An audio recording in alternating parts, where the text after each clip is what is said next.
Break yourself. Break yourself. Break yourself.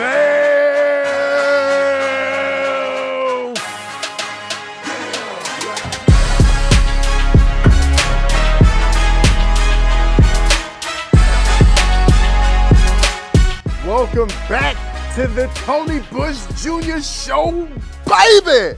And today we're putting big brakes on the 6'9" Camaro, AKA Zen. It's been a long time coming. We got big wheels, now we need big brakes. Let's dive into it. Anytime you introduce air into the brake system, and I mean anytime, you always want to bleed the system free of air, whether you're replacing a caliper, a brake line, or a master cylinder. That's because brakes is a sealed system. When you replace a part, you introduce air. Air creates bubbles and that creates problems, which means you can have a soft pedal, or worst case, your car won't stop. We don't want that. So what we're gonna do is start off by bleeding our new master cylinder free of air. And to do that, I have a master cylinder brake bleeding kit. This is really the kit, I'm not joking, I'll show you. The bleeding kit comes with an assortment of fittings. It comes with some hoses and a little guide to set the hoses so they don't go flippity floppity flu. There's the fittings that I'm using. Let's bleed this thing. I'm gonna put this little chicadera in the center of the master cylinder. This is going to keep the brake hoses in place so they don't fly out during the bleeding process. Next, I'll insert the hoses into the fittings, place them inside the master cylinder, and we're ready to bleed. Now, this is a pretty simple process. What you wanna do is just pour your brake fluid in, right, on both bores. You have a rear bore and a front bore, right? And once you fill up your bores, you wanna make sure the brake fluid passes the hoses because what we're trying to do is remove air from the system. Now, I'm gonna go ahead and fill my front and back, and I just wanna do enough that covers the hoses, all right?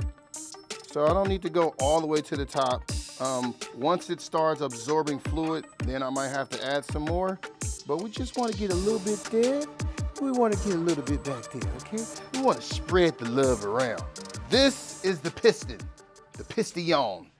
So what I'm gonna do is press this in. Once I press this in, you'll start to see fluid travel through the lines, and you'll see bubbles in between the fluid, which means we're getting rid of any trapped air that's inside of this master cylinder. We want to continue to do this until there's no more bubbles, till we see a straight stream of fluid in both of the lines.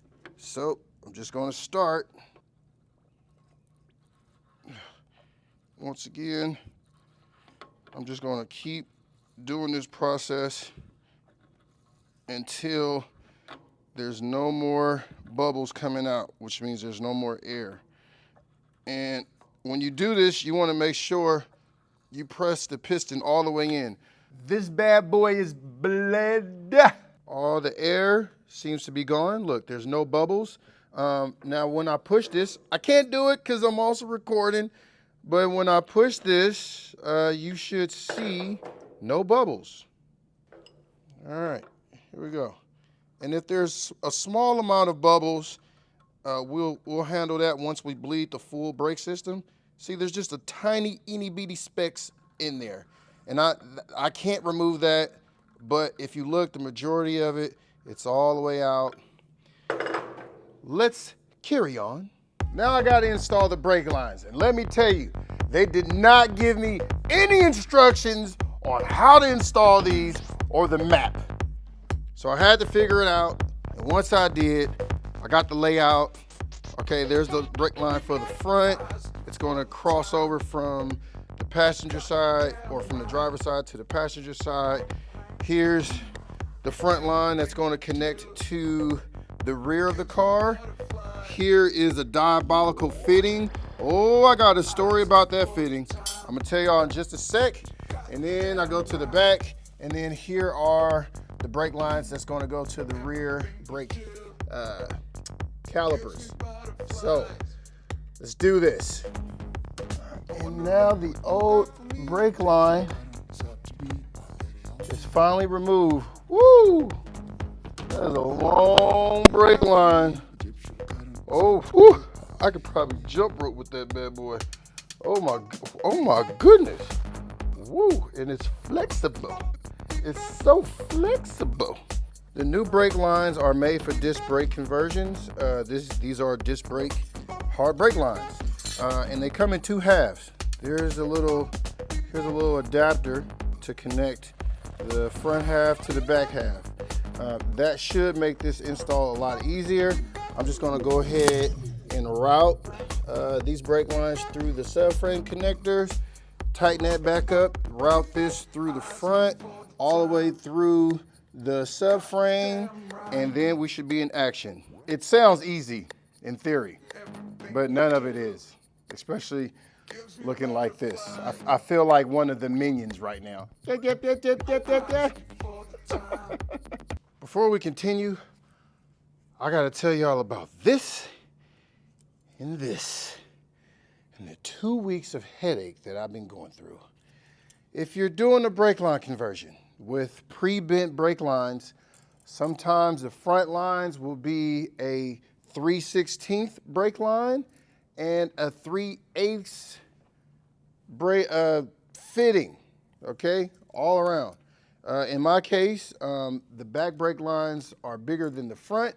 The front brake line and the fitting is a 9/16 inverted flare, and that has to install on this proportioning valve.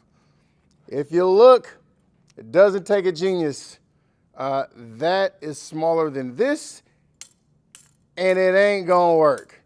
So I had to get an adapter. I had to get a 9/16 to 3/8 adapter, inverted flare. Nobody had it. I ordered one, it was wrong. So finally, 2 weeks later, that's why it took so long to make this video, I finally got the fitting. It fits here like so, and it fits here underneath the adjustable proportioning valve like so. I had to tell you guys, because if you run into that issue, here's the fix. I couldn't show you this when it's on the car because it'd be too late, but I figure I'll show you now. Hold on.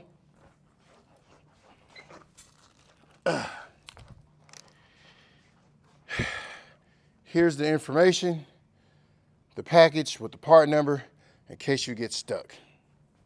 Look, there you go, right there. It comes with 3 of them. All right, so if 2 of you out there need them, let me know.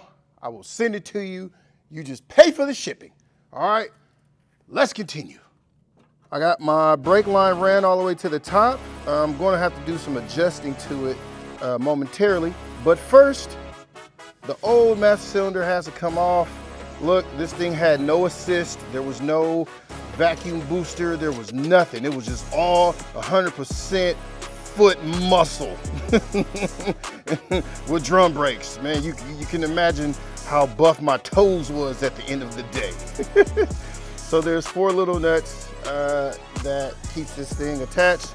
So I'm going to remove that and then start to install the new master cylinder hydro boost unit. So almost there. I can feel the last few threads starting to release themselves. Oh, I dropped one of the fasteners. But that's okay. Yes, young Simba, you are free. Yes. And there it is in all its glory. Now, I must say, this thing worked well. To be just a manual master cylinder, it actually performed well. And I'm assuming this is the factory one from '69, so I'll probably hang it on the wall or in the back room or something. But it was definitely a good friendship while it lasted. All right, time to get the new one. Old part is out, the new part is in. This is the Hydro Boost unit. Oh yeah! Some people like to do a brake booster or manual brakes. I like Hydro Boost. If you've ever been in a Prius and hit the brakes, you would know why I'm doing this. They stop incredible. And the way the system works is it utilizes the power steering system. So the power steering fluid shares the same hydraulic fluid with the Hydro Boost, thus giving it the name. All I need to do now is install the master cylinder, and then we'll finish doing the proportioning valve and so on and so on. Oh, get you some of that hydro. Oh yeah. Master cylinder, Hydro Boost is in, brake lines, adjustable proportioning valve, all that stuff is in and ran. Woo, if only y'all knew how much work this was. This line was actually meant for this side. I had no idea that these lines were designated. So I had to heat this line up, rebend it so that it'll fit on the inside of the master cylinder, because what happened was it was hitting the fender liner, the inner fender weld. It was hitting that. And so I had to relocate that. I had to re-bend the brake line. You can't see it now, not this one, but there's another brake line that goes to the back of the proportioning valve. I had to re-bend that guy right there. I had to do a lot of bending. Oh my goodness, it was, whew. So that's done. Now I have to, I have one spindle assembled. I have to assemble the other spindle, put the brake calipers together. Woo, a lot of work. We have come to the point of assembling the brake calipers. And to do that, I got some new hardware, some new brake pads. Why do I slap things like that? Just has a certain ring to it. So I got all new hardware, shims and bolts and everything. So I'm gonna go ahead and put the front and rear calipers together with the pads and the hardware. And then we're gonna try to assemble this stuff on Zen. A very important thing when putting brake pads together is lubrication, which is what I have right here. It looks slimy, but trust me, it works. The last thing you wanna do is pull up somewhere looking all fresh with your whip, and then you hear, you don't want that. You don't want that. So lubricate your brake pads before you install them on the caliper. The last thing you want to do is remove all that hardware just to do this, which takes a couple seconds. So with that being said, I'm gonna finish doing my Picasso baby, and install these pads on these wonderful calipers. Calipers are done, ready to get installed. Got a nice braided steel line on each one of them. Turned out good, but you can't install the calipers without the rotors. You can't, I don't even know why I'm doing this. It just looks fun. Now, when you're installing these rotors, it's very, very critical that you know the orientation when you're using a drilled and slotted rotor or a slotted rotor. You want to know which way the vanes should face. How do you know that? Well, I'm going to tell you.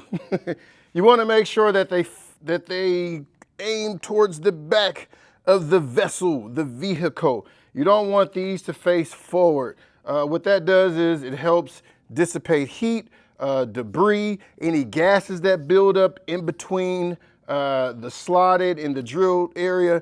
Not the gas from my body, maybe. But you definitely want to put the orientation in the right direction. Again, this is the driver front, so you want to make sure that the slots are facing towards the back of the car. Simple. Carry on.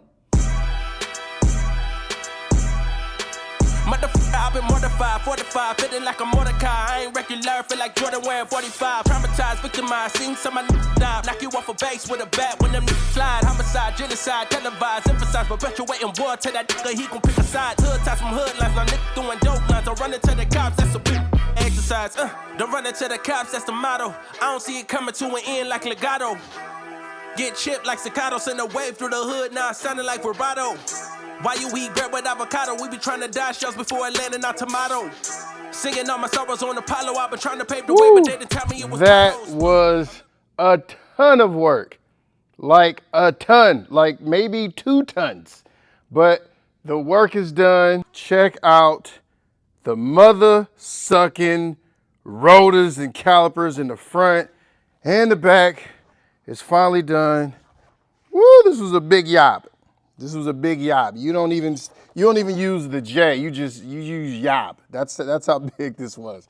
But you can see all the way around the brakes, the calipers, the rotors, all the lines. Everything is connected. Finally. Oh man, this was a struggle, daddy. This was a struggle, daddy, but it turned out great. The only thing I have to do now is actually bleed the brake system. That's a whole nother ordeal. I will spare you all the heartache. I wish I could also spare myself the heartache, but I gotta do it. But you can see the master cylinder hydro boost unit. It's also on, and we are moving. We are moving. I mean, well, the car's not moving. It's stationary, but it's one step closer to sweetness. And like always, I want to say thank you to every last one of you mother suckers for tuning in and watching all the shenanigans, watching the build process of Zen, AKA the 6'9 Camaro. And until next time, in the meantime, I'll see you. Don't forget to like, share, hit the subscribe button. Let's build this community. Let's keep building this 6'9 Camaro. And I'll see you on the next one. Bye-bye!